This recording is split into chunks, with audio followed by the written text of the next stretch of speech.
تو اللہ تعالیٰ جو تقوی کی روش اختیار کرتا ہے اللہ تعالیٰ کوئی نہ کوئی نجات کا راستہ اس کے لیے نکال دیتا ہے، کوئی نہ کوئی مخرج نکال دیتا ہے جہاں سے اس کے لیے معاملات آسان ہو جاتے ہیں۔ وَيَرْزُقْهُ مِنْ حَيْثُ لَا يَحْتَسِبُ، اور اسے وہاں سے رزق دیتا ہے جہاں سے اسے گمان بھی نہ ہو۔ رزق میں صرف دنیاوی جو ہم مال دولت اس کو ایک رزق سمجھتے ہیں، یہ ایک رزق کا بالکل چھوٹا سا ٹوٹا ہے۔ اس سے بڑا رزق اللہ تعالیٰ ہمیں دے رہا ہے جس کی طرف ہماری توجہ نہیں ہے، اور وہ رزق ہے ہماری صحت۔ اس شخص کے پاس کروڑوں روپے ہے لیکن اس کے گردے پھیر ہو چکے ہیں، تو کس کام کا؟ ایک بندے کے پاس اربوں روپے ہے لیکن اسے معدے کا السر ہے، وہ چاٹ نہیں کھا سکتا، وہ گول گپے نہیں کھا سکتا، وہ بریانی نہیں کھا سکتا، چاہے اس کے جتنے مرضی ہوٹل ہو۔ تو دنیاوی بال و دولت کا آ جانا صرف یہ رزق میں سے میں نے کہا یہ بالکل چھوٹا سا جز ہے، اس کو انسان یوٹیلائز کرے یہ بہت بڑی بات ہے۔ دنیاوی صحت جو اللہ نے انسان کو زندگی میں دی ہے، لوگ کہتے ہیں اللہ نے مجھے کیا دیا ہے؟ جو شخص یہ بات کرے نا اسے کو جی 1 کروڑ روپے لے دو، اپنی ایک آنکھ نکال کے مجھے دے دو، کوئی دے گا؟ اپنا ایک بازو توڑ کے دے دو، تو آپ ذرا 1 کروڑ ساروں کے اوپر لگانا شروع کریں، اربوں کے تو آپ خود ہیں۔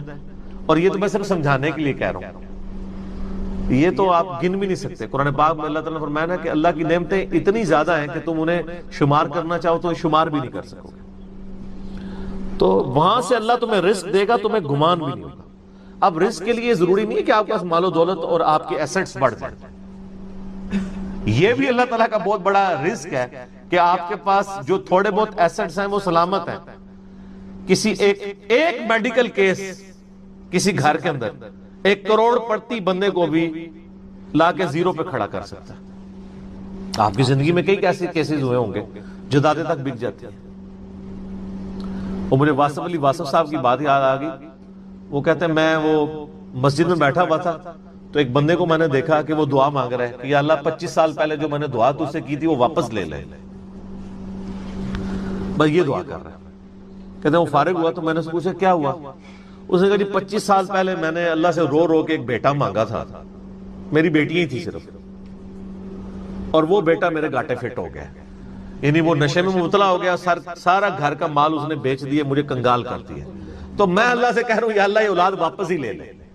تو یہ بھی تو ہو سکتا ہے نا۔ سورہ توبہ میں آتا ہے، اللہ تعالیٰ آتا ہے اپنے جو فاسق و فاجر لوگوں کے بارے میں کہ اللہ تعالیٰ چاہتا ہے کہ ان کی اولاد کو ہی ان کے لیے عذاب بنا دے،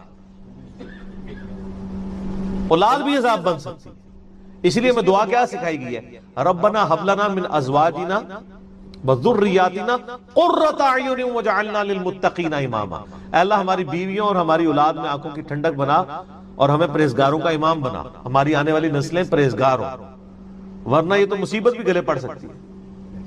تو ایک میڈیکل کیس آپ کو کہاں سے کہاں لے کے جا سکتا ہے، ایک بچے کا نافرمان ہونا آپ کو کہاں سے کہاں لے کے جا سکتا ہے، اور اس سے بڑی ناکامی تو آخرت کی ناکامی ہے۔ ایسا بچہ بھی ہو سکتا ہے کہ جو آپ کی دنیا تو برباد نہ کرے لیکن آخرت برباد کر دے، اس کی وجہ سے آپ گناہوں میں مبتلا ہو جائے۔ تو یہ بھی رزق کی ایک فارم ہے۔ رزق صرف یہ نہیں ہے کہ آپ کے لیے مال پانی کھل جائے، بلکہ مال سبسسٹنس لیول پہ بھی موجود ہے، لیکن آپ کو کوئی ایسی تکلیف نہیں آ رہی کہ جس کی وجہ سے آپ کا مال نہیں نکل رہا۔ ورنہ ایک بندہ 10 لاکھ روپے مہینے کا کماتا ہے اور 9 لاکھ روپے اس کا نکل جاتا ہے، کیا فرق پڑا اس کو؟ اس نے کون سا ایسٹ بنا لیا؟ اور جو اذیت گزار رہا ہے وہ ولادت سے، اس کو تو کوئی سوچ بھی نہیں سکتا، ذہنی ٹینشن ہے۔ صحیح بخاری مسلم میں حدیث ہے، نبی علیہ السلام فرمایا ہمیشہ اپنے سے نچلے لوگوں کو دیکھو تو تمہیں یوں اللہ تعالیٰ کی نعمتوں پر صبر نصیب ہوگا اور قناعت نصیب ہو جائے گی، اوپر نہ دیکھو۔ اور پھر بخاری مسلم میں یہ حدیث ہے کہ ابن آدم کے پاس اگر سونے کی 2 وادیاں ہوں تو وہ خواہش کرے گا تیسری وادی بھی مجھے مل جائے، اس کا پیٹ صرف قبر کی مٹی بھری گی، والعیاذ باللہ تعالی۔ بخاری مسلم دونوں میں حدیث ہے کہ انسان کہتا ہے میرا مال میرا مال میرا مال، نبی علیہ السلام فرمایا تیرا مال تو وہ ہے جو تو نے کھا پی لیا یا پہن کر بوسیدہ کر دیا یا اللہ کی راہ میں خرچ کر کے آخرت کے لیے محفوظ کر لیا۔ باقی جتنا مال ہے وہ تو تیرے ورثہ کا مال ہے، تو کہتا ہے میرا مال ہے۔ پھر بخاری مسلم دونوں میں حدیث ہے کہ نبی علیہ السلام نے فرمایا کہ انسان کے 3 دوست ہیں، ایک دوست ہی اس کی قبر تک ساتھ جاتا ہے، وہ اس کے اعمال ہیں، باقی جو 2 دوست ہیں وہ باہر ہی رہ جاتے ہیں، اس کے رشتہ دار اور مال۔ اب مال ساتھ جاتے ہیں، مال بھی آپ ساتھ لے کے جا سکتے ہیں، لیکن وہ مال جو آپ نے پہلے اپنی زندگی میں اپنی مرضی سے اللہ کی راہ میں خرچ کر دیا، وہ اللہ کے ڈیوائن بینک میں جمع ہے۔ وہ قرآن پاک میں سورۃ البقرہ میں آیا 700 گنا تک کہ اللہ تعالیٰ کر کے لوٹائے گا، بلکہ یہاں تک فرمایا کہ یہ اللہ تعالیٰ کو تم قرض دے رہے ہو اور اللہ تعالیٰ اس قرض کو لوٹائے گا۔ دیکھیں کتنا قدردان ہے کہ دیتا اللہ ہے، اور جب اسی کے دیے ہوئے میں سے آپ اسی کی راہ میں خرچ کرتے ہیں تو وہ کہتا ہے کہ یہ تم نے مجھے قرض دیا ہے۔ اللہ کہتا ہے میں تمہارا مقروض ہوں، تمہیں لوٹاؤں گا۔ یہ ہے اللہ تعالیٰ کی قدردانی۔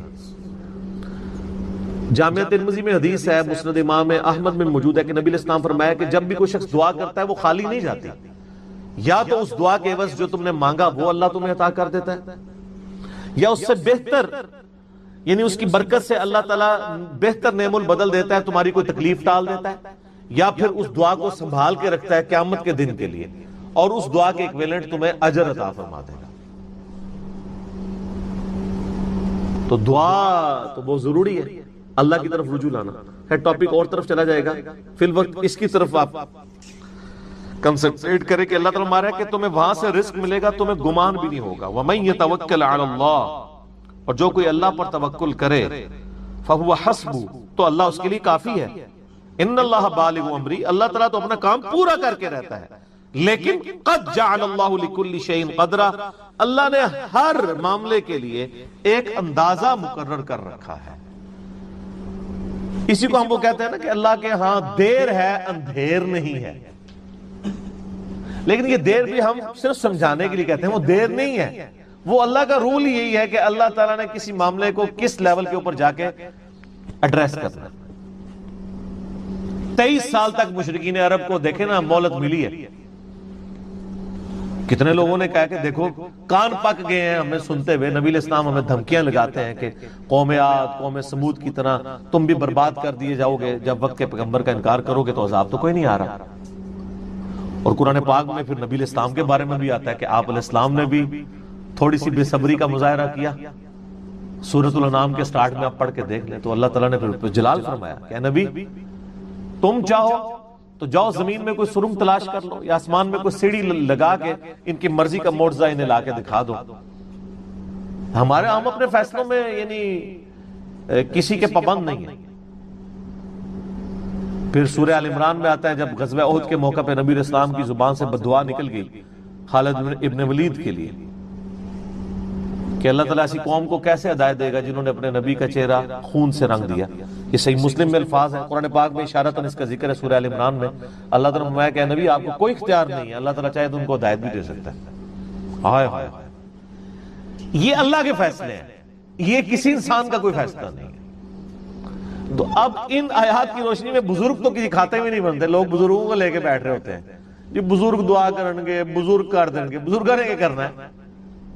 یا تو نبی علیہ السلام کے بارے میں فرمایا جا رہا ہے کہ آپ کو کوئی اختیار نہیں ہے، اللہ تعالیٰ چاہے تو بخش دے، اللہ تعالیٰ چاہے گرفت فرمائے، اللہ تعالیٰ چاہے ڈھیل دے۔ اللہ نے ہر کام کے لیے ایک اندازہ مقرر کیا ہوا ہے، وہ اسی موقع کے اوپر اللہ تعالیٰ اس چیز کو اسٹیبلش کرتا ہے۔ وہ اللہ کے ڈیوائن علم میں ہے کہ کب اللہ تعالیٰ نے اسلام کا غلبہ کروانا ہے۔ جب نہیں کروایا تو 13 سال میں 125 بندے مسلمان ہوئے ہیں، اور اگلے 13 سال کے اندر دونوں سپر پاورز بھی الٹ دی گئی ہیں۔ دونوں طرف ٹائم پیریڈ تو ایک ہی ہے۔ تو یہ اللہ تعالیٰ فیصلہ فرماتا ہے۔ عمر اور رزق میں برکت کے لیے کوئی وظیفہ بتا دیں۔ اس میں نے بتا دیا نا، صحیح بخاری مسلم دونوں میں حدیث ہے، نبی صلی اللہ علیہ وآلہ وسلم نے فرمایا جو شخص یہ چاہے کہ اس کے رزق میں برکت کر دی جائے، عمر دراز کر دی جائے، تو اپنے رشتہ داروں کے ساتھ اس نے سلوک کرے، لیکن یہ بھی تقدیر میں لکھا ہوا ہوگا کہ وہ کرے گا تو یہ ہو جائے گا، تو اسی کو توفیق ملے گی نا۔ تو اللہ تعالیٰ اس کی عمر میں برکت صرف یہ نہیں ہے کہ ایک بندہ 60 سال کا تو اب 100 سال پہ مرے، کئی 100 سال کی زندگی پاتے ہیں اور کام چوانی کا بھی نہیں کر کے مرتے۔ اور بعض لوگ 50 سال میں اتنا کام. امام شافعی کی عمر 55 سال تھی صرف جب فوت ہوئے ہیں. چلو شافعی کو تو چھوڑ دیں, اس سے پہلے آ جائیں. عمر بن عبدالعزیز 38 سال کی عمر میں فوت ہوئے ہیں. 38 سال کی عمر میں 3 براعظموں پہ ایسے نقوش چھوڑ گئے ہیں کہ آج دنیا حیران ہے. تو ان کو تو عمر بھی کوئی نہیں ملی ہے. یہ نہیں ہوتا کہ آپ کو عمر کتنی ملی ہے, آپ نے اس عمر میں کیا کیا ہے. آپ اللہ تعالیٰ آپ کو اسی ٹائم میں اتنی برکت. میں اپنے لیے آپ کو بات کرتا ہوں, میں کسی کیا بات کروں, میری زندگی خود اس چیز کا نمونہ ہے. آج جب لوگ یعنی کہتے ہیں یار اس نے اتنے ویڈیوز چڑھا دی ہیں, کتنے بیٹھ کے ریکارڈ کرانا رہنا, حالانکہ ہفتے میں 1 ریکارڈ ہوتی ہے, صرف روزانہ ہوتی بھی نہیں ہے. لیکن کنسسٹنسی کے ساتھ, اللہ کی مدد کے ساتھ آپ اگر یہ کام لے کے چلتے رہیں تو slow and steady wins the race. تو آج چیزیں آپ دیکھ لیں ہزاروں کی تعداد میں آپ کے سامنے, اور یہ حالات اللہ تعالیٰ فیوریبل کرتا ہے. میں یقین کریں, میں اپنے بھائیوں کو کہتا ہوں, میں جب بھی درس, ابھی آج کا درس میں نے کرنا تھا نا, وہ ہندو کا جواب دینا تھا, تو میں نے پورے ہفتے سے دعائیں شروع کی ہوئی تھیں, اللہ زندگی دے دیں, حالات فیوریبل ہو جائیں, ٹرانسفارمر بھی نہ اڑے ہمارا, جنریٹر بھی چلتا رہے, سارے معاملات چلتے رہے, اور فرحان بھائی بھی ٹائم پہ آ جائے, ٹھیک ہو گیا جی, کالر مائک بھی چل جائے, کیمرے کی بھی بیٹری چارج ہو, ساری چیزیں. یہ میں جو چیزیں میرے اختیار میں کر کے, یا اللہ تو نے کروانی ریکارڈنگ, میں تو کچھ بھی نہیں. ٹھیک ہے, اپنے پورے ریسورسز مینج کر کے بھی اللہ پہ نظر ہوتی ہے. حالانکہ میرے دوستوں کو پتا ہے میں کتنا وہمی ہوں. میرے آفس میں بھی نا, جب سب سے مشکل کوئی ٹاسک میرے والے کیا جاتا ہے, اور وہ ہمارے باس کہتے ہیں یار اس کو دے کے تم بھول جاؤ, پھر وہ کام کر کے آپ کو بتائے گا. تو کیوں میں وہم, جس کام میں ہاتھ ڈالتا ہوں نا, میں دنیاوی اعتبار سے ہر چیز اس کے حوالے سے مینج کرتا ہوں, لیکن ساتھ مسبب الاسباب پہ نظر ہوتی ہے کہ یا اللہ یہ جو کچھ میں کر رہا ہوں نا, یہ تو میں اسباب کر رہا ہوں نا, میرے ساتھ کوئی بھی پرابلم ہو سکتا ہے, کسی کے ساتھ کوئی این ٹائم, یعنی اس کے اوپر فیملی کے اوپر کوئی ایسا ایشو آ سکتا ہے کہ درس کینسل کرنا پڑ جائے, ہو سکتا ہے. جس طرح ایک بار یعنی اچانک جو ہے وہ یعنی ہمارا درس کینسل ہو گیا تھا, عثمان بھائی کی والدہ فوت ہو گئی تھی, ہمیں اپنا درس کینسل کرنا پڑا, ایگزیکٹ اسی دن ہی ہو گیا اس طرح. تو وہ حالانکہ میرا درس پورا تیار, مسئلہ 41 اس دن ریکارڈ ہونا تھا, کئی سال پہلے کی بات. کس سال کی بات ہے یہ؟ 5 سال پہلے کی بات ہے. تو اپنا ہر چیز مینج کی تھی, لیکن اینڈ ٹائم پہ وہ مسئلہ کھڑا ہو گیا. میرے اپنے بھی کئی کلوز ریلیٹیو فوت ہوئے ہیں, لیکن اللہ کا شکر ہے اتوار مطلب وہ درس سے 1-2 دن آگے پیچھے ہی ہوئے ہیں, تو اللہ تعالیٰ نے یعنی معاملات کو سیٹل کر دیا. یہ ساری چیزیں سر فیوریبل ہونا, پھر تو یہ وہ سوال کی طرف ہوں کہ رشتہ داروں سے اس نے سلوک کریں, اللہ تعالیٰ رزق میں اضافہ کرے گا, عمر میں اضافہ کر دے گا, یعنی برکت ڈال دے گا, تھوڑی چیز بھی کفایت کر دے گی. ابو داؤد میں ایک حدیث ہے, ایک صحابی کہتے ہیں میری ماں فوت ہوگی, پھر میں اپنی خالہ کے ساتھ اس نے سلوک کر, ٹھیک ہو گیا. تو یہ رزق کے بڑھنے کا ذریعہ. باقی دعا تو ایک ہی ہے, اللہم ربنا آتینا فی الدنیا حسنہ وفی الآخرۃ حسنۃ وقنا عذاب النار. یہ دنیا کے ہر کام کے لیے دعا ہے, رزق کی برکت کے لیے, اولاد کے لیے, اولاد کے اچھے مستقبل کے لیے, لڑائی جھگڑا ختم کرنے, دنیا کی ہر چیز اس میں داخل ہے. کیوں؟ ربنا آتینا فی الدنیا حسنہ, دنیا میں ہر چیز حسنہ عطا کر دے, بہتر, اور آخرت کی ہر چیز داخل ہے. وفی الآخرۃ حسنہ, آخرت میں قبر بھی شامل ہے, میدان حشر بھی, میدان عدل بھی. یہ وقنا عذاب القبر, وقنا عذاب الحشر یہ کہنے کی ضرورت نہیں ہے. بخاری مسلم میں حدیث ہے جو مر گیا اس کی قیامت قائم ہوگی, وہ آخرت میں داخل ہوگا. اس میں سب کچھ ہے. اس میں ایک صحیح مسلم کی حدیث میں بتا دیتا ہوں, ایک صحابی تھے, بیماری کی وجہ سے اتنے کمزور ہو گئے کہ چڑیا کی طرح ان کا جسم ہو گیا. یہ آپ کو دعا والے چیپٹر میں مشکات میں دوسری جلد میں بھی یہ حدیث مل جائے گی, صحیح مسلم کی. نبی صلی اللہ علیہ وآلہ وسلم عیادت کے لیے آئے, آپ نے حالت دیکھی, آپ نے فرمایا کہ تو اللہ سے کیا مانگتا ہے؟ آپ کو پتہ چل گیا کہ مسئلہ کوئی گمبھیر ہے. کیا یا رسول اللہ, میں اللہ سے ایک ہی دعا کرتا ہوں کہ یا اللہ جو تو نے مجھے آخرت میں عذاب دینا ہے نا, وہ دنیا میں نعوذ باللہ من ذالک, اللہم اجرنا من النار. نبی صلی اللہ علیہ وسلم نے فرمایا سبحان اللہ, اللہ پاک ہے غلطیوں سے. اس کا مطلب یہ ہوتا ہے یہ انسان ہی غلطیاں کرتا ہے. تو اللہ سے یہ چیز مانگ رہا ہے, اور تیرے اندر ہمت ہے کہ تو آخرت کیا دنیا کا بھی اللہ کا عذاب برداشت کر سکے. اور تجھے تو چاہیے تھا تو دعا کرتا اللہم ربنا آتینا فی الدنیا حسنہ وفی الآخرۃ حسنۃ وقنا عذاب النار. وہ دنیا اور آخرت میں, یہ فنیٹک وہ صوفیہ والا کنسیپٹ نہیں, ٹھیک ہے, دنیا میں گگڑے بن کے رہو اور اس طریقے سے جوئیں میں ڈلی رہے اور کپڑے بھی اتارے رکھو اور پہنچے ہوئے بزرگ, یہ پتہ لگا کتنے پہنچے ہیں. ٹھیک ہے. تو وہ صحابہ کہتے ہیں جب انہوں نے یہ دعا کی نا تو چند ہی دنوں میں وہ اس طرح صحیح ہو گیا جیسے مردہ زندہ ہو جاتا ہے اس دعا کرنے کی وجہ سے. دنیا کی ہر بھائی کیوں بندہ نے پیپروں میں پاس ہونا یہ دعا کرے لیکن صرف دعا میں کوشش بھی کرے گا, کوشش کے بعد دعا کرے گا, دونوں چیزیں پہلے میں.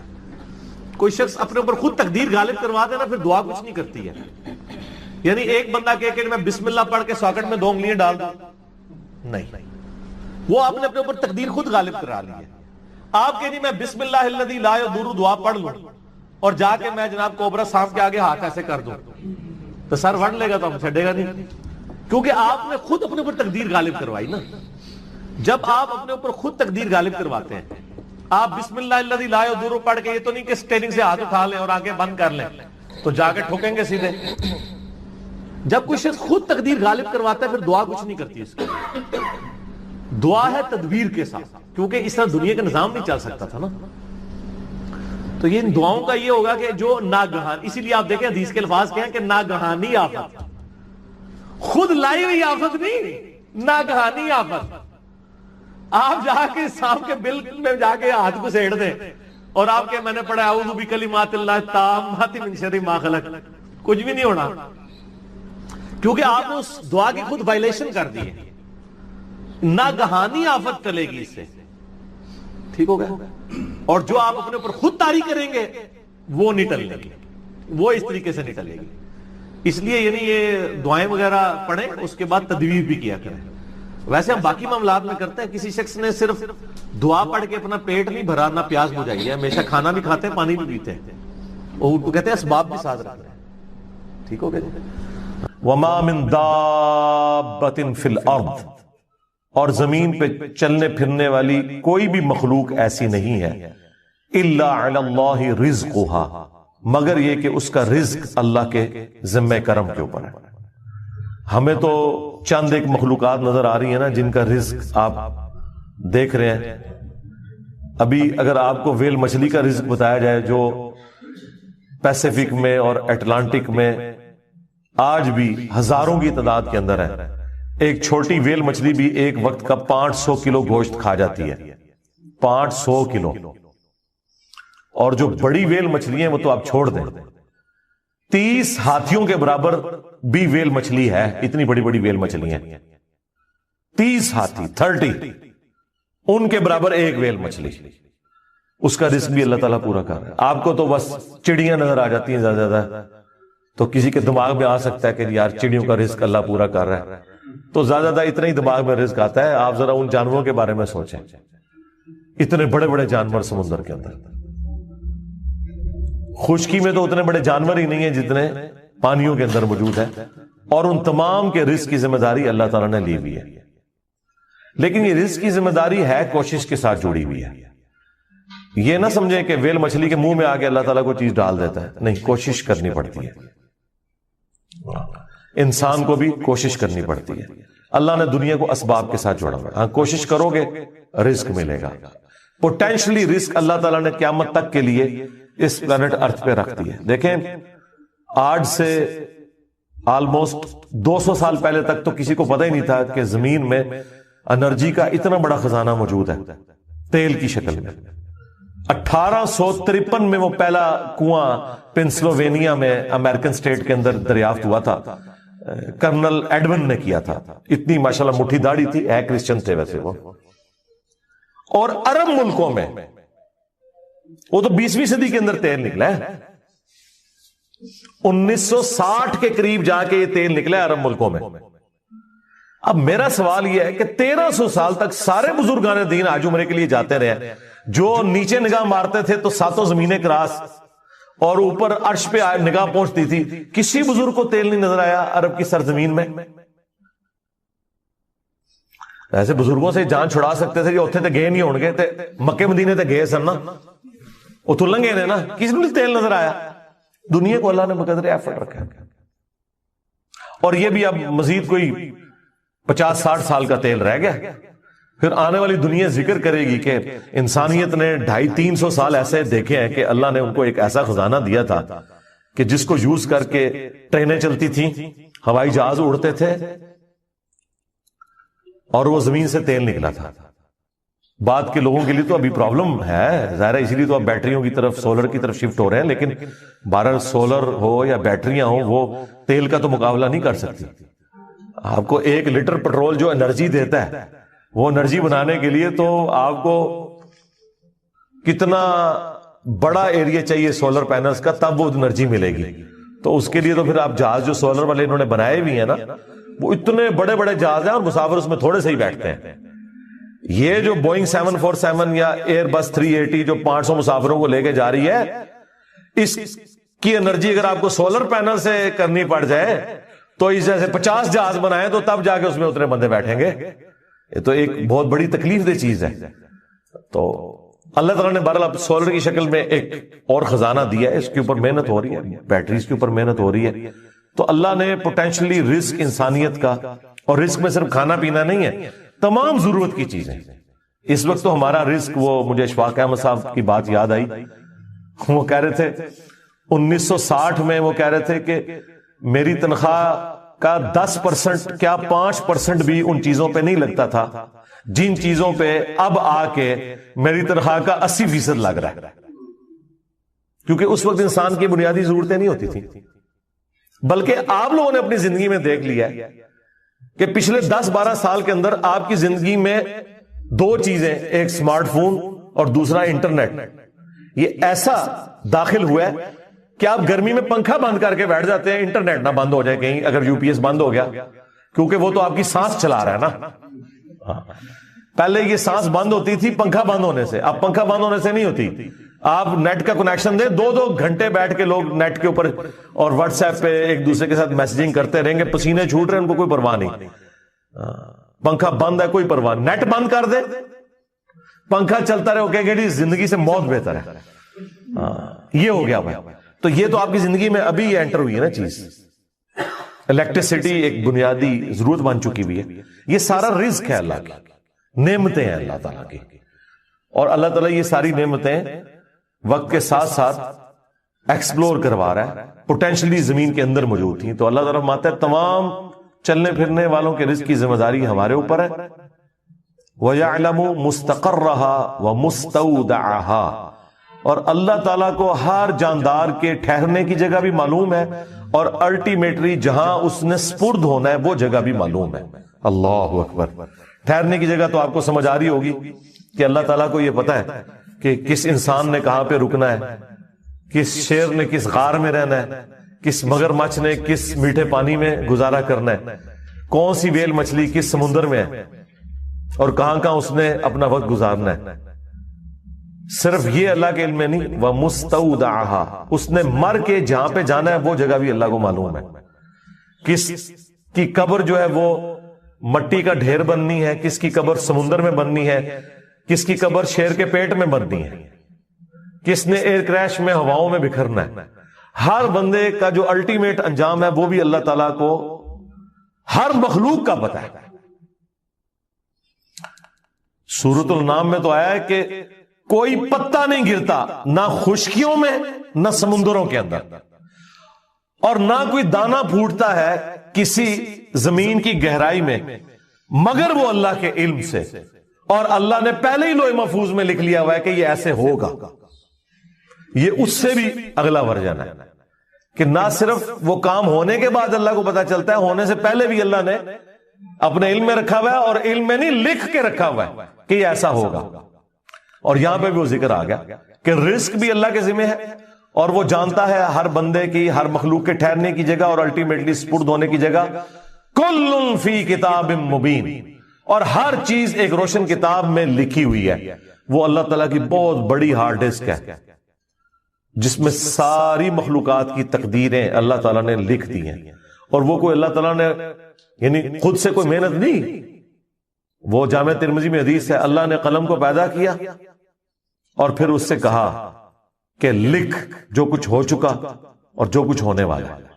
بس قلم چل پڑی اور سب کچھ اس نے لکھ دیا. ہر چیز اللہ کے اشاروں پہ ہو رہی. رب اشرح لی صدری ویسر لی امری واحلل عقدۃ من لسانی یفقہوا قولی. بسم اللہ الرحمن الرحیم. ان اللہ وملائکتہ یصلون علی النبی یا ایہا الذین آمنوا صلوا علیہ وسلموا تسلیما اللہم صل علی محمد وعلی آل محمد كما صليت على إبراهيم وعلى آل إبراهيم إنك حميد مجيد اللهم بارك على محمد وعلى آل محمد كما باركت على إبراهيم وعلى آل إبراهيم إنك حميد مجيد اللهم ربنا آتنا في الدنيا حسنة وفي الآخرة حسنة وقنا عذاب النار ربنا آتنا من لدنك رحمة وهيئ لنا من أمرنا رشدا لا إله إلا أنت سبحانك إني كنت من الظالمين حسبنا الله ونعم الوكيل يا حي يا قيوم برحمتك أستغيث ولا حول ولا قوة إلا بالله العلي العظيم آمين۔ الحمدللہ آج 15 جون 2025 کو سنڈے کے دن ہماری یہ قرآن کلاس نمبر 219 نمبر کی اسٹوڈیو ریکارڈنگ ہونے جا رہی ہے۔ آج انشاءاللہ تعالی ہم سورۃ الانبیاء سورت نمبر 21 سے سٹارٹ کریں گے۔ آج پارہ نمبر 17 کا بھی آغاز ہو رہا ہے اور پہلی سورۃ الانبیاء ہے۔ قرآن حکیم میں اس کا نمبر 21 ہے اور یہ مکی صورتوں میں سے ایک صورت ہے، اور مکی صورتوں کا جو اسلوب ہے وہ عقیدہ توحید سے متعلق ہے، فکر آخرت سے متعلق ہے۔ اس میں بھی اسپیسیفکلی آخرت میں اللہ تعالی جو انسانوں کو اٹھائے گا اس کے حوالے سے ڈسکشن ہے، اور مختلف انبیاء کرام علیہ السلام سے متعلق جو ان کو مختلف قوموں میں بھیجا گیا، ان کے جو حالات و واقعات مختلف جگہ قرآن پاک میں رپورٹ ہوئے، کمبائنڈ فارم میں آپ کو یہاں پر ملیں گے۔ اسی نسبت سے اس کا نام سورۃ الانبیاء ہے۔ اس میں حضرت ابراہیم علیہ السلام کا ذکر خیر بھی ملے گا، عیسیٰ علیہ السلام کا، سیدہ مریم کا اور باقی انبیاء کرام کا۔ بعض کا نام آیا ہے، بعض کا تھوڑا تفصیلی ذکر آیا ہے، اور کنکلوژن اس کی اللہ کے محبوب صلی اللہ علیہ وآلہ وسلم کو جو اللہ تعالیٰ نے ٹائٹل دیا وما ارسلناک الا رحمتا للعالمین، اس پہ جا کر یہ سورت کنکلوڈ ہوگی۔ انبیاء کرام علیہ السلام سے متعلق عقیدہ کیا ہونا چاہیے اور انبیاء کرام کا اپنا کیا عقیدہ ہوتا تھا، یہ دونوں چیزیں اس سورت کے اندر بیان ہوگی۔ عام آدمی جس نے قرآن کبھی ترجمے سے نہیں پڑھا، اس سے اگر پوچھا جائے کہ سورۃ الانبیاء میں کیا ہوگا، تو عموماً جو آپ کو ان پڑھ جاہل قسم کے لوگ علماء میں سے بھی اور واعظین میں سے بھی، وہ آپ کو یہی کہتے سنائی دیں گے کہ جی اس میں انبیاء کرام کی خوبصورتی کا بیان ہوگا، ان کی آنکھیں کیسی تھیں، ان کے بالوں کا رنگ کیسا تھا، وہ اس قسم کی باتیں بیان کرتے ہیں اور ممبروں سے کرتے ہیں۔ سورۃ الانبیاء سے بہتر اور کوئی سورت نہیں یہ بات بتانے کے لیے کہ انبیاء سے متعلق آپ کا کیا عقیدہ ہونا چاہیے اور انبیاء کا عقیدہ توحید اپنا کیا تھا، یہ دونوں باتیں اس میں بیان ہوئی ہیں۔ اور ہمارے سب کانٹیننٹ میں جو دین تصوف نے عقائد کی خرابی پروپیگیٹ کر دی ہے، والا حصہ لوہار سے جا کے آپ نے اپنے مبارک ہاتھوں سے اس میں دستی فٹ کی، اور آپ علیہ السلام نے وہ کلہاڑا اس کے حوالے کیا اور فرمایا کہ 15 دن تو نے مجھے اپنی شکل نہیں دکھانی، جا جنگل سے لکڑیاں کاٹ اور وہ بیچ کے تو میں گزارا کر۔ لو جی، وہ 15 دن بعد آیا تو اس کے پاس 10 درہم ہو چکے ہوئے تھے، اور اس نے گھر والوں کے لیے کپڑے بھی خریدے۔ پھر آپ علیہ السلام نے اسے کہا کہ یہ اس سے بہتر ہے کہ تو لوگوں سے مانگتا پھرے، تو خود محنت کر۔ نبی علیہ السلام نے امت کو یہ ترغیب دلائی ہے کہ انہوں نے یعنی محنت کے ذریعے معاملات کو آگے لے کے چلنا۔ صحیح بخاری میں حدیث ہے نا کہ نبی علیہ السلام فرمایا کہ اللہ تعالیٰ کے نزدیک پسندیدہ شخص وہ ہے جو اپنے ہاتھ کی کمائی سے گزر بسر کرتا ہے۔ اور پھر آپ نے حضرت داؤد کا ذکر کیا کہ اللہ نے ان کو زرہ بنانے کا ہنر سکھایا تھا، وہ اللہ سے دعا کرتے تھے۔ اس طرح بخاری مسلم میں ملتا ہے حضرت ادریس جو تھے وہ بڑھئی کا کام کرتے تھے، لکڑی کا، جو آپ ترخان کہتے ہیں۔ تو صاحب یعنی انبیاء کرام یہ سارے کام کرتے تھے اور وہ اپنی گزر بسر کرتے۔ اب رہ گیا ہمارے نبی علیہ السلام کا کیس، تو ظاہر ہے کہ آپ کی زندگی تو ایک بہت بڑے مشن سے عبارت تھی۔ میرا پچھلے دنوں ایک کلپ بھی یوٹیوب پہ اپلوڈ ہوا ہے، میں سمجھتا ہوں ایک یونیک کلپ ہے۔ نبی علیہ السلام کا ذریعہ معاش کیا. تو آپ کا ذریعہ معاش تو اللہ تعالیٰ نے پھر اعلان نبوت کے بعد اس کو بیت المال کے ساتھ جوڑ دیا, اور اسی کے تحت میں سمجھتا ہوں جو لوگ دین کے لیے وقف ہیں اور وہ ان کا کوئی ایکویلنٹ موجود نہیں ہے, تو امت کا کام ہے کہ ان کا خرچہ اٹھائے اور انہیں اس کام کے لیے لگا دیا جائے کہ وہ اپنی پوری کی پوری انرجیز یعنی کھپا دیں اس کام. بل اس میں یہ ہے کہ جو بھی شخص یہ کر رہا ہے پھر اس کو یہ دیکھنا چاہیے کہ میں پھر لگژریس لائف نہ گزاروں. جو صحیح بخاری میں آتا ہے نا کہ حضرت ابوبکر صدیق رضی اللہ تعالیٰ عنہ جب خلیفہ بنائے گئے تو انہوں نے صحابہ کو بلا کے مشورہ کیا کہ دیکھو میرا تو کاروبار بڑا اچھا چل رہا تھا, تم نے مسلمانوں کی ذمہ داری میرے پہ ڈال دی ہے, تو میں تو یا پھر یہ کام کر لوں یا یہ کر لوں. تو پھر صحابہ نے مشورہ کر کے تنخواہ مقرر, اور وہ بھی سبسسٹنس لیول پہ جو ایک مہاجر کو وظیفہ مل. یہ نہ آپ سمجھیے گا کہ ان کی کوئی مطلب پرکس تھے, یہ جو آپ کے وہ جو آ رہے ہوتے ہیں جی فلاں کے اتنے سانسیں نکل آئے اور فلاں کے اتنے سانسیں نکل آئے, ان لوگوں کے سانسیں نکل رہے ہیں جو ہمیں سارے مطلب اب الوطنی کے درس دیتے تھے. اور پھر ہمیں تو اپنے پرائم منسٹر صاحب پہ گلا آتا ہے, وہ ہمیں یہ بتایا کرتے تھے کہ جی لیڈر وہ ہوتا ہے, محب الوطن وہ ہوتا ہے جس کی جداد اپنے ملک میں ہوتی ہے, جینا مرنا ادھر ہوتا ہے. جن کی جدادیں باہر کے ملکوں میں ہوتی ہیں تو وہ لوگ آپ کے ساتھ مخلص کیسے ہو سکتے ہیں؟ اب وہ سارے لوگ ان کے ساتھ بیٹھے ہیں. یہ مطلب بھاشن دینا کسی کو بڑا آسان کام ہے. اپنے اوپر جب بات آتی ہے نا, تو میں نے تو دیکھا اللہ معافی دے, جتنا ہم علماء کے قریب ہوئے ہیں نا, جتنا قریب ہوتے ہیں نا تو پھر متنفر ہوتے ہیں. یہی حال پولیٹیشینز کا اور باقی لوگوں کا بھی ہے. کسی کا اللہ نے پردہ رکھا ہوا علیحدہ بات ہے, ادروائز آپ قریب ہوں تو بڑے تلخ تجربات ہی اس حوالے سے ہوتے. اللہ ماشاء اللہ اچھے لوگ بھی موجود ہیں کہ جنہوں نے یعنی زندگی میں اپنے اوپر ہیں. اب آپ یعنی مجھے آپ کو پتا میں ایک پیورلی ڈیموکریٹک بندہ ہوں, لیکن میں یہ بالکل وثوق سے کہہ سکتا ہوں کہ کوئی بندہ بھی جنت ضیاء کے اوپر انگلی نہیں رکھ سکتا کہ اس نے کبھی 1 روپیہ بھی کبھی یعنی گورنمنٹ کے اس بجٹ میں سے استعمال کیا. وہ اپنی اسی طریقے سے وہ اسی ایک کمزور سے مکان میں پوری زندگی اس نے گزاری ہے. یعنی اور اس کے اوپر کافی یعنی چیزیں آپ کہہ سکتے ہیں, ان کی پالیسیز سے اختلاف کر سکتے ہیں. مالی کرپشن کوئی نہیں. تو اچھے لوگ بھی موجود ہیں لیکن برے لوگ بھی موجود ہیں. وہ پھر ہمارے سامنے اب آپ کے سامنے کئی لیکس لوگوں کے سامنے آ رہے ہیں. بہرحال یہ انسان کو اگر اپنی آخرت کی فکر ہو تو پھر انسان اپنے معاملات کو صحیح طریقے سے لے کے چلتا ہے, ورنہ تو پھر لوگ قرضہ اٹھاتے اس لیے ہیں کہ واپس ہی نہ کریں. ہاں تو یہی ہوتا ہے. یہی تو وہ کہہ رہا ہے نا جی 20 لاکھ قرضہ چڑھ گیا. ہم تو ایسے لوگوں کو بھی جانتے ہیں جو کہتے ہیں, جن سے ہم پوچھتے ہیں تو وہ کہتے ہیں 1 کروڑ قرضہ چڑھا ہوا ہے. 1 کروڑ قرضہ اگر چڑھایا ہوا ہے تو ان سے پوچھو یار 1 کروڑ. ویسے تو میں کہتا ہوں ایسے بندے کو تو وہ یعنی پرائڈ آف پرفارمنس دینا چاہیے کہ جس نے 1 کروڑ پہ اکٹھا کر لیا لوگوں سے. ٹھیک ہے. اور عام بندے ویسے تو کوئی فیکٹری آنر ہے وہ تو کروڑوں میں ہی ظاہر ہے, وہ تو اٹھا لیتے ہیں نا, بینکوں سے قرضہ لے لیتے ہیں. اگر عام لوگ یعنی ان کے قرضے کروڑوں میں پہنچے ہوئے ہیں تو مطلب مجھے تو ان کے اوپر آتا ہے کہ انہیں تو پہلے ان کو تمغہ دینا چاہیے کہ یار کمال ہے کہ انہوں نے جناب لوگوں کی جیبیں ڈھیلی کروا لی ہیں. اور اس طریقے سے تو یہ جناب اس معاملے کو سیریس لیں. اور پھر وہ قرضے بھی اٹھاتے ہیں 40 سال پرانے ہیں, اور جب واپسی کی باری آتی ہے تو وہ کہتے ہیں جی ہم تو پرانے ریٹ پہ ہی واپس کریں گے. اس پہ میرا یوٹیوب پہ کلپ آیا تھا. اس طرح نہیں ہوگا, گولڈ کے اعتبار سے اسے واپس نہ ہوگا کیونکہ پیسہ ڈی ویلیو ہو رہا ہے وقت کے سب کانٹیننٹ میں ہوتا ہے. نبی صلی اللہ علیہ وآلہ وسلم نے پاروں میں قرآن حکیم کو تقسیم نہیں فرمایا تھا, بلکہ قرآن حکیم جو ہے یہ سورتیں 114 ان کی ڈویژن اور آیات کی ڈویژن موجود تھی, وہ بھی بغیر نمبرنگ کے, صرف وہ آیات کا پتہ تھا. اس میں میں نے ڈیٹیل لیکچر دیا ہے, مسئلہ نمبر 115 قرآن حکیم کی حفاظت کا معجزہ اور سنی شیعہ کے اختلاف کا تحقیقی جائزہ. سورہ یاسین کا جو مرکزی ٹاپک ہے یہ عقائد ثلاثہ ہے, جو مسلمانوں کے بنیادی 3 عقائد ہیں, عقیدہ توحید, عقیدہ رسالت اور عقیدہ آخرت.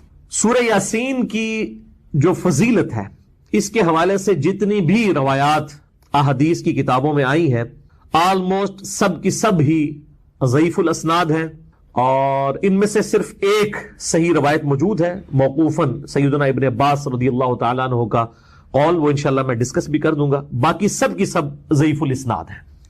قرآن حکیم کی صورتوں کے فضائل کے حوالے سے سورہ یاسین ہو, سورۃ الملک ہو, سورہ الواقعہ ہو, باقی صورتیں, اس حوالے سے میں نے ڈیٹیل لیکچر کم از کم 3 گھنٹوں میں 3 نشستوں میں یہیں پر ریکارڈ کروایا تھا. سورۃ الرعد کی آیت نمبر 28 کے کانٹیکسٹ میں, الا بذکر اللہ تطمئن القلوب, آگاہ ہو جاؤ اللہ کی یاد ہی میں دلوں کا سکون ہے. اور اللہ تعالیٰ کا سب سے بڑا ذکر الذکر یہ قرآن حکیم ہے. انا نحن نزلنا الذکر وانا له لحافظون, سورۃ الحجر آیت نمبر 9. تو میں نے اس اللہ کے ذکر والی جو آیت ہے سورۃ الرعد آیت نمبر 28, اس کے کانٹیکسٹ میں قرآن حکیم کی 12 صورتوں کے فضائل